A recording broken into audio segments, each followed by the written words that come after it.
Trevor Noah is apparently going to be moving on after 7 years of hosting The Daily Show. And here are our top 10 suggestions for the person who should take over. Francesca Fiorentini, thank you for joining me. You're welcome.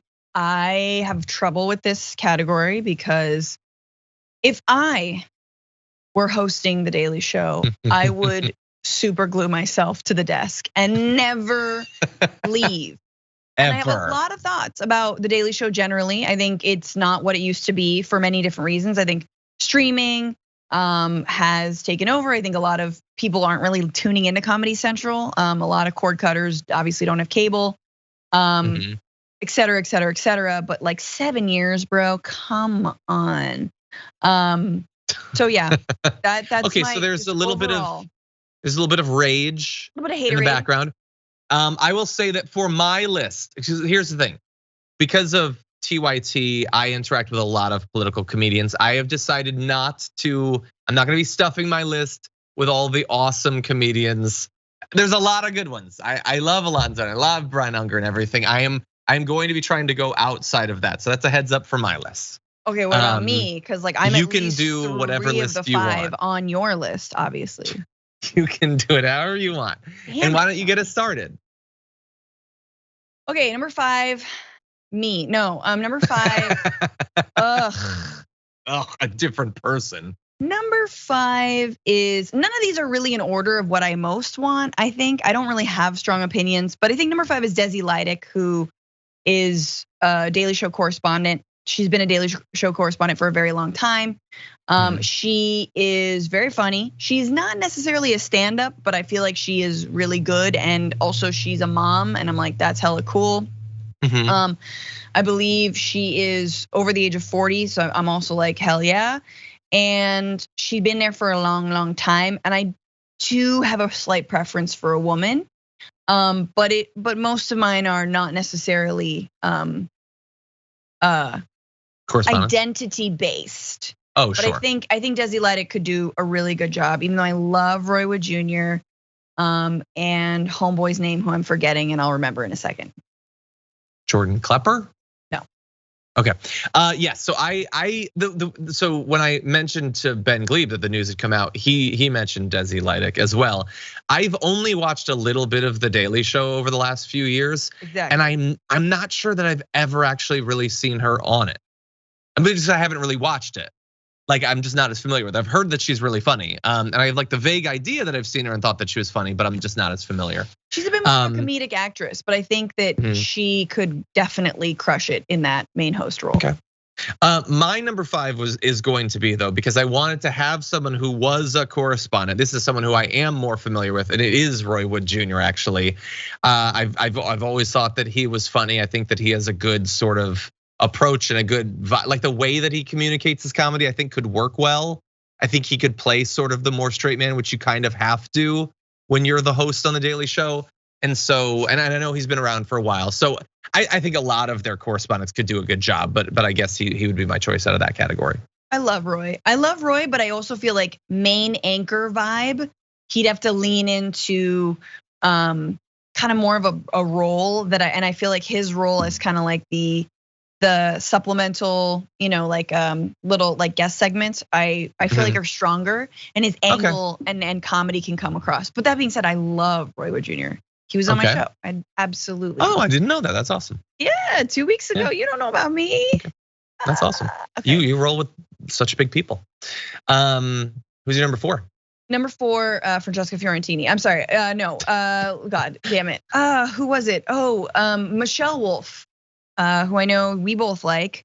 Michelle Wolf is great, and she's an awesome stand-up. I think she also, given her show on Netflix that was too short-lived, has an angle, has a perspective, and I think the Daily Show host needs to have a strong angle. And I mean, she had some really obscure deep cuts in her show, like making fun of the New York Times opinion section. Yeah. Which everyone should be doing, and it's hilarious. And it's like, oh, what's the most ridiculous contrarian take we can possibly think of, And so I think Wolf would bring it and have a lot of teeth. I mean, her last name is Wolf, but she would have a lot of teeth in ways that I feel like Trevor Noah is much more of a likable, cheery blah, but you gotta be kind of a hard ass.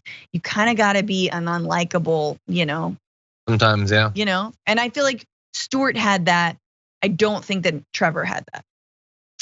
That's a good point. I like that choice, but I think for this category, I think I like mine a little bit better. Okay. And my number 4 is Michelle Wolf, actually. For basically every reason that you just said there. I love Michelle Wolf. I cannot believe that her show was canceled that quickly. It was different and it was fun and she's quirky. And like, I kind of get the idea that I probably wouldn't agree on everything political with her. Like I sort of get that a little bit every once in a while. But like, I like that she is totally fearless. She does not mind offending people. If they really wanted to like really counter the concept that people got of the Daily Show coming out of the Trevor Noah years, which was that it was more just sort of going along and being okay a little bit. Like he would occasionally have good comments on a few things because he's from outside the US. That gave him a bit of a different perspective. But I think that Michelle Wolf would it would be exciting. Like if you want to pull in people with like segments that really resonate, I feel like she could do that. I mean, yeah, look at the waves she caused during the Trump administration just from making not even a joke about Sarah Huckabee Sanders and her looks, just about her eyeshadow. Like it was just and lies, oh God. But like that's the kind of person you need. And I don't mean to say this in like some weird like marketing way, but you gotta have someone whose jokes are gonna be searing, that they're gonna make headlines, Like hell yeah, that's good. Like since when? I mean, I feel like maybe we get like roundups of like Stephen Colbert's thing, and I actually love Colbert's monologues. I think they're really funny and well written. But like, you don't always get like a Trevor Noah roast in the worst way, blah blah blah. Is so. Yeah, I agree. You got to bring them eyeballs. We know that. 100%. Number three, Francesca Fiorentini. Okay, sorry. No. Number 3, it's getting old. That's such a joke, but it's not a joke. It's serious. Number 3. Deadly serious. I really do like Amber Ruffin. I think the Amber Ruffin show on Peacock is good. I don't know how it's doing. I don't watch it all of the time. I actually sadly don't have Peacock. Which means I have not finished Parks and Rec. But Amber Ruffin has also an angle. She is like, I guess it has something to do with being a Black woman in America, and I like that she brings that in. She did have some excellent monologues and stuff during the BLM uprisings, and she also has bite, but in a cheery way. So it's like a kind of a nice combo of like cheerful and biting. Okay, I like that. I don't have Peacock either, so I can't. You can probably you can see Amber's her monologues on YouTube and such.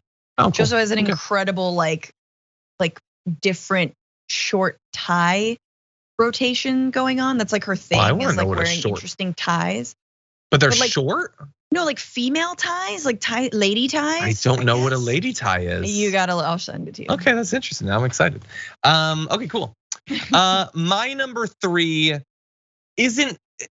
So it feels like it would be sort of restoring some karmic balance, I guess, and it would be for Samantha Bee to take over.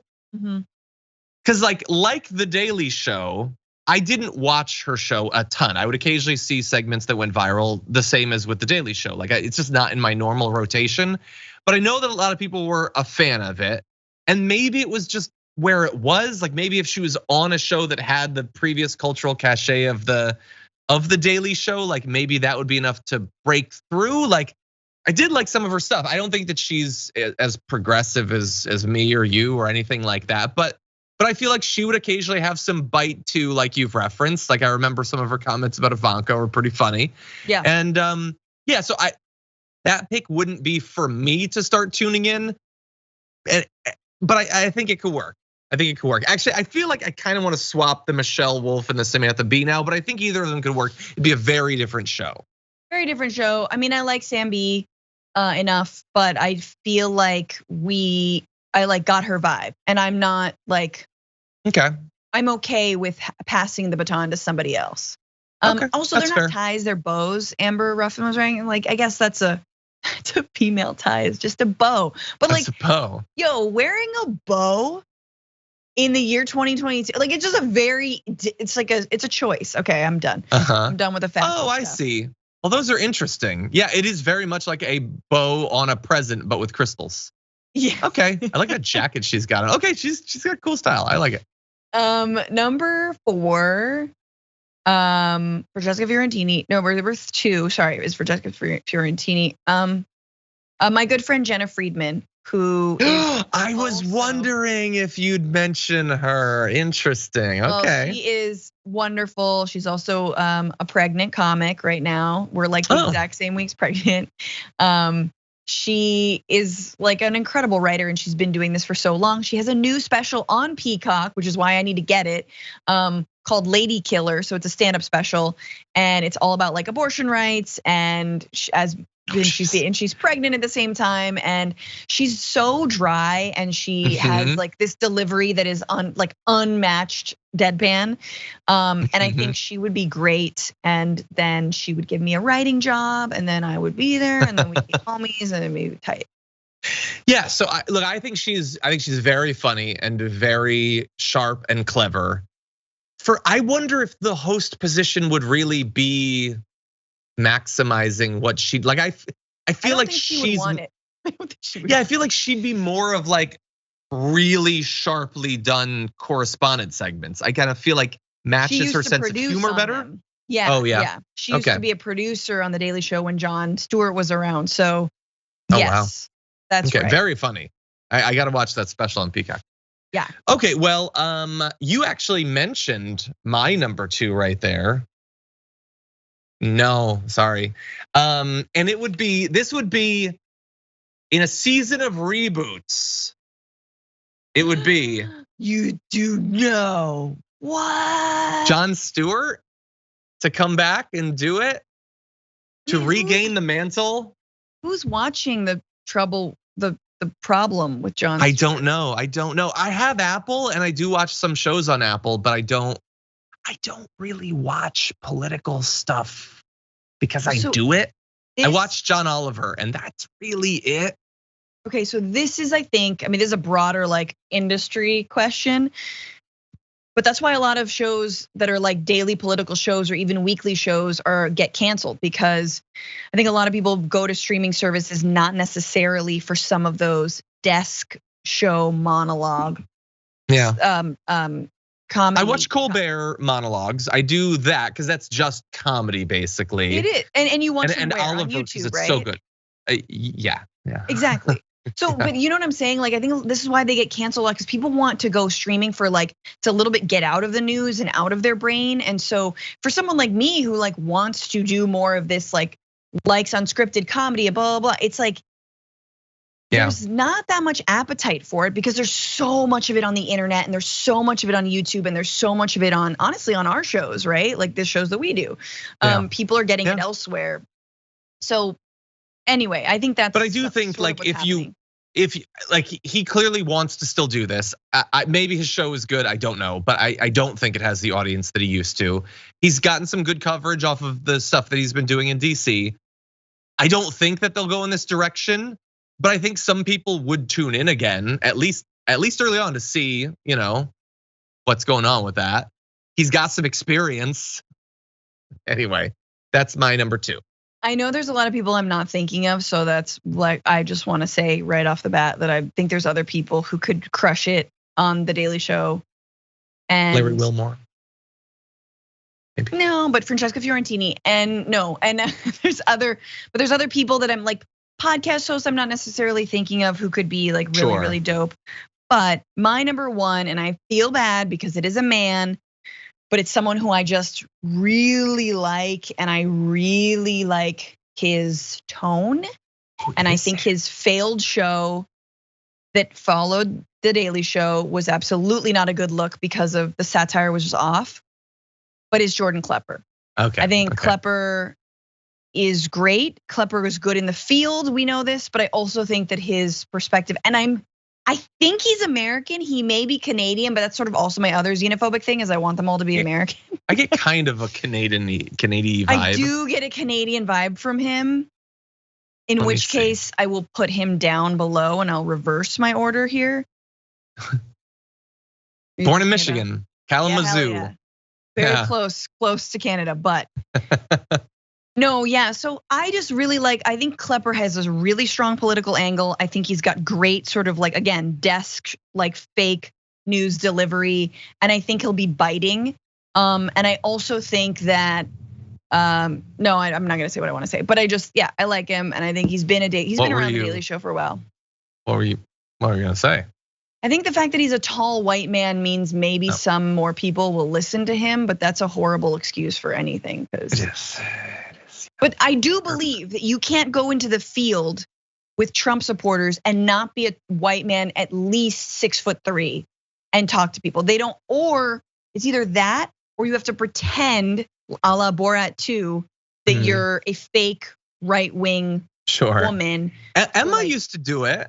Emma used to do tons of rallies. She kind of pretended a little, but not really. But Emma, she was, small woman. Did, but I think things got kind of serious towards the end there. I'm sure she felt much less safe in the end. But no, that's a really good point. Talk about dry delivery. Yeah, no, she's super dry. She would fit in her and Jen, if they just talked, it would be the driest conversation ever. Anyway, okay, good choice. I think the betting markets probably have him, I would guess. No. My number one is a bit of a wild card choice. Okay. And while I think that all of the rest of these would do a good job, I do think that this choice would do the best job. And that is Francesca Fiorentini. I was lying before. I made the cut. No, but yes, I was lying. But I want to be clear. I mean it. I also mean it. I think that Francesca would do a great job. You've got a ton of experience writing and working with writers and working with comedy as well as politics, topical as well as deep dives. I think you'd bring a new mom vibe to the show. Totes. I can do all of the better stories. You can do the accent. Yeah, I gotta work on the Swedish a little. How dare you? I think you do a great job. I think they would be stupid not to pick you, and everyone should tweet at them right now that they should pick Francesca. You're sweet. I don't think it'll happen for me, but like I said, if I were to be lucky enough, obviously I'm talking to to my manager. I'm like, so what's the word on the street? But it's one of those things where you're you're in your happy place, in your sweet spot, and like that. I don't think. As much as I do love stand up, and I think Trevor Noah wanted to tour more. He can obviously fill stadiums. He can tour the world. He can make tons of bank. I'm like, bro, I am here for the politics forevermore, And you're sweet, Jon. That would be my pick. If they were smart, they'd do it. We'll see how smart they are. But anyway, I'm just glad that I wasn't on one of my 5, except I was all of my 5. All of them. The rest were fake. You didn't mean it. Anyway, that's all the time we have for our top 10. We don't have you for a top 10 for a long time. Are you gonna still do them? I think I'm gonna have to do them solo. Okay. I think probably fun. We've got Dan for the rest of the month, but I don't want to ask him to stick around it's already an hour and a half long show. Yeah. You are go above and beyond in doing this every day. So I think they're gonna be solo. It's just gonna be me talking about Marvel movies. Not every day. For the next 2 months. Get all your nerdy yayas out. You know what I mean? Probably I will. Yeah. Anyway, thank you as always, Francesca, for being here. Everyone, go check out the Bitchuation Room on Patreon. And thank you for supporting the channel and letting us make this extra special content. If you have any requests for top 10 lists that you'd like to see me do solo, you can post them down below. I'm gonna be desperately looking for ones I can do solo. So if you put it there, I'm probably gonna do it. And we'll see you next time.